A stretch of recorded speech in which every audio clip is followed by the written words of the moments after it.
오늘 아침에 우리에게 주시는 하나님의 은혜의 말씀은 로마서 11장 25절에서 27절까지의 말씀입니다. 로마서 11장 25절에서 27절까지의 말씀 다 같이 합독하도록 하겠습니다. 형제들아, 너희가 스스로 지혜있다 함을 면키 위하여 이 비밀을 너희가 모르기를 내가 원치 아니하노니, 이 비밀은 이방인의 충만한 수가 들어오기까지 이스라엘의 더러는 완악하게 된 것이라. 그리하여 온 이스라엘이 구원을 얻으리라. 기록된 바 구원자가 시온에서 오사 야곱에게서 경건치 않은 것을 돌이키시겠고, 내가 저희 죄를 없이 할 때 저희에게 이루어질 내 언약이 이것이라 함과 같으니라. 아멘. 하나님의 말씀입니다. 이제 그 11장 25절에서 36절의 말씀, 11장 1절에서 24절까지가 전반부라면 25절에서 36절까지는 후반부다, 이렇게 이해할 수 있겠습니다. 그리고 후반부에 해당되는 25절부터 36절까지의 말씀 역시 두 부분으로 나누어서 이해할 수 있습니다. 25절부터 32절까지, 그리고 33절부터 36절까지로 나누어 볼 수 있습니다. 25절부터 32절은 22절에서 24절의 말씀, 이스라엘의 회복에 대한 사도 바울의 언약, 약속, 회복에 대한 예언, 이 부분이 더욱더 심화된 부분이다, 이렇게 이해할 수 있고요. 33절부터 36절은 9장에서부터 11장까지의 말씀을 마무리하는 부분이다, 이렇게 볼 수 있습니다. 그리고 전체적으로 보면은 로마서 1장부터 11장까지의 내용을 최종적으로 마무리하는 부분이다, 이렇게 볼 수 있는데, 최종적으로 이 대단원을 마무리하면서 사도 바울께서 닥살러지, 송영으로 마무리하고 있어요. 로마서 전체는 크게 두 부분으로 나눌 수 있습니다. 1장부터 11장까지, 12장부터 16장까지. 1장부터 11장까지는 교리에 대해서 중점을 두고 있는 가르침이라 이렇게 보면, 12장부터 16장까지는 교리에 근거한 윤리에 대한 문제로 넘어가고 있다, 이렇게 볼 수 있습니다. 그래서 11장 33절에서 36절까지는 9장부터 11장까지 하나님의 구속사에서 이스라엘의 위치에 대한 가르침의 마무리이면서 동시에 1장부터 11장까지의 교리적인 가르침의 마무리가 11장 33절에서 36절까지라 볼 수 있다는 뜻입니다. 그런데 이 부분을 마무리하면서 사도 바울은 하나님 앞에 송영, 닥살러지를 올려드리고 있어요. 송영. 저는 이것이 굉장히 의미 있다고 생각합니다. 무엇이든지 최종적인 마무리는 찬양일 수밖에 없어요. 찬양하고 이제 사도 바울께서 이제 12장으로 넘어가고 있는 것이죠. 매우 적절하고 매우 아름다운 마무리를 하고 있다, 이렇게 보여집니다. 11장 25절의 말씀을 보시면 형제들아 라고 시작해. 형제들아. 형제들아. 사랑하는 성도 여러분, 예수 그리스도의 피를 나눠 가진 형제가 된 것입니다. 여기에서 형제들아라는 말은 형제들아, 자매들아까지 다 포함한 것이죠. 우리가 예수 그리스도의 피 때문에 형제와 자매가 됐어요. 우리는 뉴 패밀리가 된 것입니다. 믿으십니까? 우리는 아무 상관도 없이 막힌 담이 있었던 사람인데 예수 그리스도의 피 때문에 모든 담이 허물어지고 형제 자매가 됐어요. 사도 바울께서 아델포스, 형제들아, 형제들아라고 부르는데 로마서 전체를 보면 사도 바울이 형제들아라고 부르는 게 10번 등장해요. 10번. 그러니까 횟수가 그렇게 많지 않아요. 형제들아라고 10번 부르는데 오늘 본문에 나오는 11장 25절의 형제들아, 이것은 그 10번의 용례 중에 6번째에 해당합니다. 바로 앞에 용례가 10장 1절에 나옵니다. 형제들아, 내 마음에 원하는 바와 하나님께 구하는 바는 이스라엘을 위함이니 곧 저희로 구원을 얻게 함이라. 이게 바로 앞에 나타난 용례예요. 그 다음에 나타나는 형제들은 7번째 형제들아 라고 불렀을 때는 12장 1절입니다. 12장 1절. 그러므로 형제들아, 내가 하나님의 모든 자비하심으로 너희를 권하노니 너희 몸을 하나님이 기뻐하시는 거룩한 산 제사로 드리라. 이는 너희의 드릴 영적 예배니라. 여기에 나오는 형제들아 7번째예요. 그러니까 형제들아를 10번 말하고 있는데 하나하나 형제들아로 부를 때는 매우 중요한 시점에 사도 바울께서 이 형제들아, 이것이 그저 입술로 하는 얘기가 아니라 이 심령 깊숙한 곳에서 나오는 이 사랑과 그 진심이 거기에 담겨 있어요. 저는 사랑하는 성도 여러분, 한 방울의 물 안에 달도 심기고 해도 보이잖아요. 그런 것처럼 제가 조금 비약하는지 모르겠지만 말입니다. 형제들아라는 이 사도 바울의 이 한마디에 이 사도 바울의 이 사랑과 진심과 영성이 여기 다 담겨 있어요. 형제들아. 얼마나 귀한 말인지 모르겠습니다. 저는 여러분과 저의 말이, 그리고 이번 한 주간 특별히 살아가면서 우리의 말 안에 이런 것들이 좀 담겼으면 좋겠어요. 진심이 있고, 그리고 사랑이 있고, 그리고 영성이 담긴 그런 말. 말은 뱉어내는 게 아니라 말은 빚어내는 겁니다. 말은 지성과 그리고 영성과 감성이 그 안에 말에 담겨야 돼요. 말만 잘한다라는 말 들어서도 안 되겠지만 말 한마디가 천년빛을 갚는다는 말도 있어요. 말은 굉장히 중요합니다. 왜냐하면 하나님께서 온 천하 만물을 말씀으로 지으셨어요. 말에는 방향성이 있는 거예요. 여러분과 저의 삶은 이 말에 의해서 결정이 됩니다. 이번 한 주간 살면서 정말 사도 바울이 이 형제들아라고 하는 말에 모든 것들을 응축해서 담아내는 것처럼 여러분과 저의 말이 그런 무게를 가질 수 있게 되기를 간절히 바랍니다. 형제들아라고 말하면서 사도 바울이 이야기를 시작하는데 25절 말씀 보시죠. 너희가 스스로 지혜의 땀을 면키 위하여 이 비밀을 너희가 모르기를 내가 원치 아니하노니 라고 말합니다. 너희가 스스로 지혜의 땀을 면키 위하여. 여기서 우리가 면회해야 되는 그 권면을 사도 바울이 전하고 있는 것이죠. 스스로 지혜 있다 하는 것을 면해야 됩니다. 여기에는 indirect imperative, 간접적인 명령이 있는 거예요. 스스로 지혜 있다, 여기지 말라라는 간접적인 명령이 여기 있습니다. 성도 여러분, 스스로 지혜 있다고 생각하는 것이 피해야 되는 악이라는 것을 깨달을 수 있게 되길 간절히 바랍니다. 자기 확신이 없는 것도 문제지만 자기 확신이 지나친 것도 문제예요. 스스로 지혜 있다 여기지 않는 여러분과 제가 될 수 있게 되기를 간절히 바랍니다. 성도 여러분, 지식이 사람을 교만하게 할 때가 많이 있어요. 그런데 여기에서 우리가 주의해야 될 게 있습니다. 지식은 교만하게 하고 사랑은 덕을 세운다. 사도 바울께서 말씀하셨는데요. 거기에서 말하는 지식이 어떤 지식인가 하는 거예요. 얕은 지식은 사람을 교만하게 합니다. 그런데 깊은 지식은 사람을 겸손하게 해요. 이것을 아셔야 돼요. 얕은 지식, 깊은 지식. 얕은 지식을 가지고 있는 사람이 요란스럽습니다. 물도 깊으면 장중하게 소리 없이 흘러가요. 물이 얕으면 소리가 요란합니다. 사람이 지식이 얕으면 아주 요란스러워요. 빈 깡통이 요란하다고 그러죠. 정말 사람도 그러합니다. 모쪼록 깊은 지식을 추구하시고 또 얻으실 수 있는 우리 모두가 될 수 있게 되길 간절히 바랍니다. 스스로 지혜 있다는 교만을 피해야 됩니다. 중세시대 최고의 사상가였던 성 어거스틴, 세인트 어거스틴에게 있어서 여러 가지 아주 흥미로운 그리고 의미 있는 일화가 많이 있는데요. 이 성 어거스틴이 어느 날 저녁 황혼역에 바닷가를 거닐고 있었어요. 바닷가를 거닐면서 우주와 인간에 대해서 명상을 했습니다. 우주와 인간에 대해서 명상을 하면서 조용히 바닷가를 거닐고 있는데 앞에 보이는 망망대해를 바라보면서 내가 얼마나 미미한 존재인가를 이 성 어거스틴이 다시 한번 깨닫고 있었습니다. 그래서 시편 8편 3절에서 4절 말씀, 주의 손가락으로 만드신 주의 하늘과 주의 베풀어 두신 달과 별들을 내가 보우니 사람이 무엇이간데 주께서 저를 권고하시나이까. 이 시편 기자의 이 고백을 마음 중심으로 이 성 어거스틴이 느끼고 있었어요.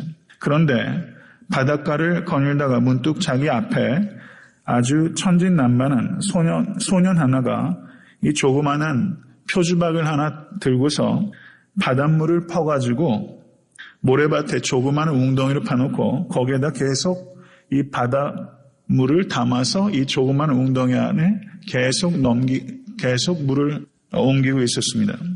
그래서 성 어거스틴이 호기심이 발동해서 이 소년에게 묻습니다. 얘야, 너 지금 무엇하고 있니? 그랬더니 그 소년이 이렇게 대답합니다. 예, 저는 이 표주박을 가지고 이쪽에 있는 바닷물을 몽땅 퍼서 여기에 다 옮기려고 하고 있습니다. 이왕 이렇게 작정한 거 평생이 걸리더라도 바닷물을 이쪽으로 다 옮기겠습니다. 이렇게 이 소년이 대답을 하더랍니다. 그래서 이 어거스틴이 하도 어이가 없어서 이 녀석아, 엉뚱해도 정도가 있지. 이게 말이나 되느냐. 정신없는지 그만하고 빨리 집으로 가라. 부모님 기다리신다. 이렇게 이야기를 했다는 것이죠. 그러자 이 어린 소년이 벌떡 일어서서 어거스틴에게 이렇게 말한답니다. 선생님, 제가 한 말씀 드려도 되겠습니까? 그러려무나. 그랬더니 이 소년이 이렇게 말하더란 것입니다. 선생님께서는 그렇게 작은 머리를 가지고 무한한 우주와 하나님의 세계를 어찌 몽땅 알 수 있다고 생각하십니까? 이렇게 말했다는 것이죠. 성 어거스틴이 깜짝 놀라가지고 정신을 차리고 보니까 소년이 온데간데 없이 사라졌다는 것입니다. 이 충격적인 사건이 성 어거스틴 일생의 결정적인 계기가 되었다는 이야기예요. 이 이야기 많이 알려진 이야기죠. 이 표주박을 가지고 바닷물을 작은 웅덩이에 옮기겠다는 것이 우리가 이 작은 머리를 가지고 이 온 우주와 하나님의 구원의 역사를 이해하려고 하는 것과 같은 것이다. 이런 가르침 아니겠어요? 성도 여러분, 성숙해진다는 뜻은 내가 얼마나 무지한가 하는 것을 깨닫는 것입니다. 사랑하는 성도 여러분, 세상에 비단 영적 지식이 아니라 할지라도 세상에 제 학문, 많은 학문의 영역에 있어서도 정말 그 학문에 있어서 깊이 들어간다는 것은 내가 아는 게 너무 작다는 것을 깨닫는 거예요. 성도 여러분, 우리에게 문제가 있을 때는 언제 문제가 있냐면 내가 어리석다는 것을 깨달을 때 문제가 있는 것이 아니라 내가 스스로 지혜롭다고 여길 때 문제가 발생해요. 스스로 지혜롭다고 여기는 것이 굉장히 위험하다는 것을 깨달을 수 있기를 간절히 바랍니다. 내가 스스로 지혜 있다고 여길 때 실수가 많고 실패가 많아집니다. 사랑하는 성도 여러분, 참된 지혜는 무엇입니까? 참된 지혜는 내가 죄인이라는 것을 깨닫는 거예요. 내가 죄인이라는 것을 깨닫는 여러분과 제가 될 수 있기를 간절히 바랍니다. 사도 바울의 그 참된 지혜의 정수는 내가 죄인 중에 괴수다라는 고백이 있다고 저는 믿습니다. 지식은 자신이 노력해서 습득할 수 있는 부분이 있지만 참된 지혜는 기도로 하나님께 구해야 되는 것입니다. 하나님께 지혜를 구하시는 성도 되실 수 있기를 간절히 바랍니다. 후히 주시고 꾸짖지 아니하시는 하나님께서 구하는 자에게 지혜를 부어주실 거예요. 사랑하는 성도는 새벽 이 아침에 특별히 스스로 지혜롭다고 여기는 그런 모든 교만한 마음 다 내려놓으시고 지혜를 구하시는 우리 모두가 될 수 있게 되길 간절히 바랍니다. 그 뒤에 이어지는 말씀을 보시죠. 이 비밀은 이방인의 충만한 수가 들어오기까지 이스라엘의 더러는 완악하게 된 것이라. 비밀이라는 말이 그 성경 원어로 무스테리온이라는 말이 무스테리온이라는 말에서 영어 미스테리라는 말이 유래한 것입니다. 그리스도인들은 무스테리온, 비밀을 알고 있는 사람이에요. 이 비밀은 무엇인가? 이방인의 충만한 수가 들어오기까지 이스라엘의 더러는 완악하게 된 것이라. 이스라엘이 복음을 거절함으로 인해서 이 복음이 이방인에게 진출하게 되었고 이방인의 충만한 수가 구원을 받게 되자 그리고 이스라엘 백성들이 그것을 시기하게 되고 그래서 이스라엘 백성들의 충만한 수가 하나님을 믿게 되는 것, 이것이 하나님의 구속사의 과정이라는 것입니다. 이게 미스테리입니다. 여기에서 이방인의 충만한 수가 들어오기까지 이스라엘의 더러는 완악하게 된 것이라. 이것은 제가 11장 1절에서 24절까지 강의한 내용을 여기에서 요약하고 있다고 볼 수 있습니다. 이스라엘의 완악하게 됨은 전적인 것이 아니라 부분적인 것입니다. 이스라엘의 완악하게 된 것은 최종적인 것이 아니라 일시적인 것이라는 것을 사도 바울께서 말씀하셨어요. 그리고 이방인의 충만한 수가 들어오기까지 이스라엘은 완악하게 될 것입니다. 사랑하는 성도 여러분, 여기에서 여러분과 제가 생각해야 되는 것은 사도 바울께서는 인간 역사 전체를 하나님의 구속의 역사라는 관점에서 바라보고 있다는 사실이에요.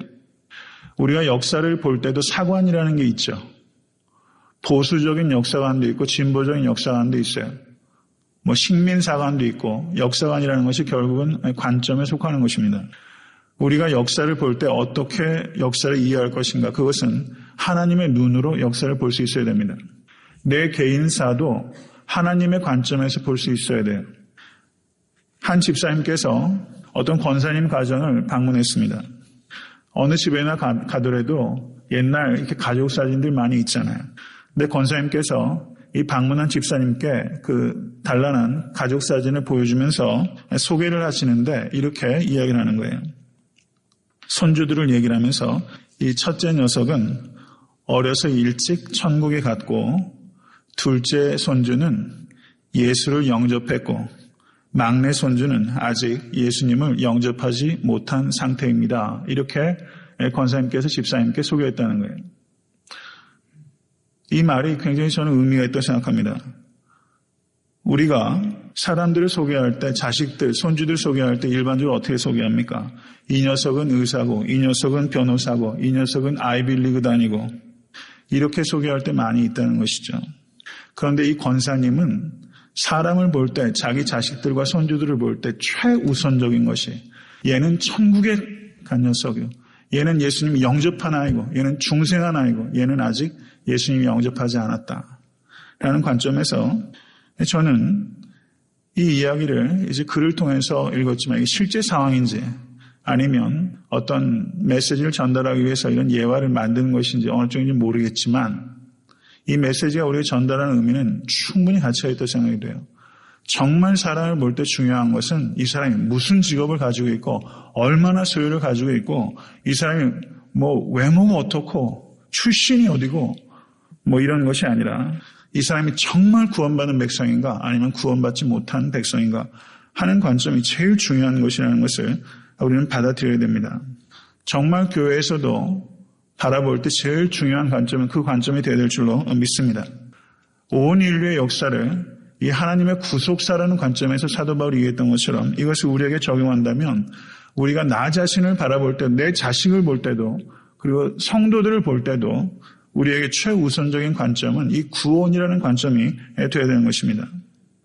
그렇기 때문에 잘난 사람 앞에서 위축될 것도 없고 못난 사람 앞에서 교만할 것도 없습니다. 우리의 최우선적인 관심은 오직 구원이고, 구원받지 못한 사람은 우리가 구원의 도를 전해야 되는 대상이고, 구원받은 사람은 예수 그리스도 안에서 형제애를 나눠야 되는 대상입니다. 그것밖에 없는 거예요. 우리의 관점은 오직 구원이고, 그 사람이 세상적인 위치와 상관없이 구원받지 못한 사람은 내가 복음을 전해야 되는 대상이고, 구원받은 사람은 예수 안에서 형제 자매를 나눠야 되는 대상일 뿐입니다. 이러한 관점에서 우리가 모든 사람들 이해하고 세상의 역사도 바라볼 수 있게 되기를 간절히 바랍니다. 말씀을 정리하겠습니다. 온 이스라엘이 구원을 얻으리라 라고 말씀합니다. 26절, 그리하여 온 이스라엘이 구원을 얻으리라. 여기에서 말하는 이스라엘은 무엇을 가리키고, 온이라는 말은, 그러면 온이라는 말을 우리가 어떻게 해석해야 되는가 하는 문제들이 조금 민감한 신학적인 주제가 되고 있는 것입니다. 종교개혁자 존 캘빈이 뭐라고 말했냐면, 온 이스라엘이라고 했을 때 그 이스라엘은 영적 이스라엘을 가리키는 것이다, 이렇게 해석했어요. 제가 간략하게 말씀을 드립니다. 어떤 사람은 온 이스라엘이 구원을 받는다는 것은 육적인 이스라엘, 실제 이스라엘 민족들이 구원을 얻는다는 것을 의미하는 것이다, 이렇게 해석을 했고요. 어떤 사람은 국가적인 의미로 해석을 해서 1948년에 이스라엘이 팔레스타인의 국가를 건립하게 되었을 때, 2000년 전의 영토를 찾아서 나라를 건설하게 되었을 때 국가적인 구원의 의미가 있는 것이다, 이렇게 해석하는 사람들이 있어요. 간략하게 논지를, 그 말씀을 드리면, 여기에서 25절의 말씀을 보시죠. 이 비밀은 이방인의 충만한 씨가 돌아오기까지 이스라엘의 덫은 완악하게 된 것이라. 여기에서 완악하게 된 이스라엘은 육적 이스라엘 민족을 나타내는 것입니다.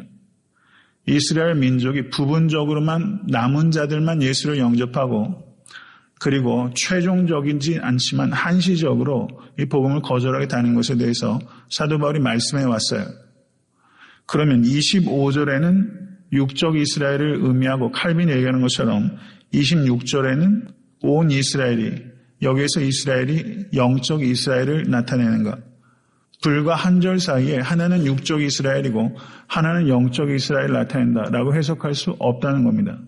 그러므로 26절은 이스라엘 민족을 나타내는 것이면 틀림없습니다. 그렇게 해석하는 게 맞아요. 그래서 켈빈이 주장한 대로 26절의 의미를 믿는 유대인들과 믿는 그리스도인, 이방인들 해서 모든 믿는 이스라엘 이라는 의미에서 영적 이스라엘로 해석하는 것은 불과 한 절 사이에 똑같은 이스라엘이 다른 의미를 가지고 있다고 결국 해석하는 셈이 되기 때문에 그것은 타당한 해석이라고 볼 수 없습니다. 그러면 여기에서 민족적인 이스라엘을 나타내는 것이다. 이렇게 결론을 내리게 된다면 온 이스라엘이 구원을 얻으리라 라는 말은 온이라는 말을 어떻게 해석할 수 있는가 하는 문제죠. 그것은 이스라엘 민족 전체가 구원을 얻게 된다는 뜻인가 하는 문제가 발생하는 겁니다. F.F. 브루스라는 신학자가 있어요. 혹시 김세윤 박사라고 혹시 아시는지 모르겠습니다. 지금 풀러라는 신학교에서 신학학을 가르치고 있는 교수인데 한국 사람 신학학자로는 그래도 세계적으로는 가장 많이 현재로서는 알려진 사람이에요. 그 사람이 F.F. 브루스의 제자입니다. 그런데 이 F.F. 브루스가 뭐라고 말했냐면요. 온 이스라엘의 구원을 얻으리라 라는 말이 단 하나의 예외도 없는 모든 유대인들을 의미할 필요는 없습니다. 온 이스라엘이라고 표현할 수 있을 만큼 매우 많은 유대인들이 구원을 얻게 된다는 의미로 해석하는 것이 타당할 것입니다.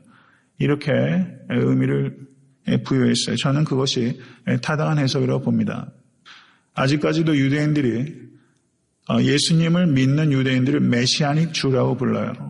메시아닉 주. 제가 같이 공부했던 학생들 중에서도 유대인들이 많이 있습니다.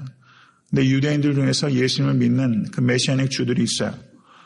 그리고 그런 학자들도 있습니다. 여기 듀크 대학 아시죠? 듀크 대학. 거기에 신학학자 중에서 조엘 마커스라는 학자 같은 사람은 주이십니다. 유대인들 중에서도 예수 믿는 그 메시아닉 주들이 많이 있어요. 저와 같이 공부했던 학생들 중에서도 PhD 하는 아이들 중에서도 이 메시아닉 주들이 많이 있었습니다. 여기에서 온 이스라엘 구원을 받는다는 것은 이스라엘 민족의 한 사람도 예외 없이 모두 구원을 받는다는 것을 의미하는 것은 아니고 마지막 때에 온 이스라엘이라고 얘기를 할 만큼 충만한 수가 유대인들이 예수를 믿고 구원을 얻게 될 것이다 라는 약속입니다. 그렇기 때문에 우리가 유대인들의 구원을 위한 기도가 많이 필요하고 또 그들을 위한 선교에 또 우리가 헌신해야 될 필요성이 있는 것이죠. 말씀을 맺습니다. 인간의 역사도 개인의 역사도 구원이라는 관점에서 보실 수 있는 우리 모두가 될 수 있기를 간절히 바랍니다. 그리고 스스로를 지혜롭다고 여기는 것은 그만큼 어리석다는 증거입니다. 스스로 지혜롭다 여기는 것을 면하시는 우리 모두가 될 수 있게 되기를 주님의 이름으로 간절히 축원합니다.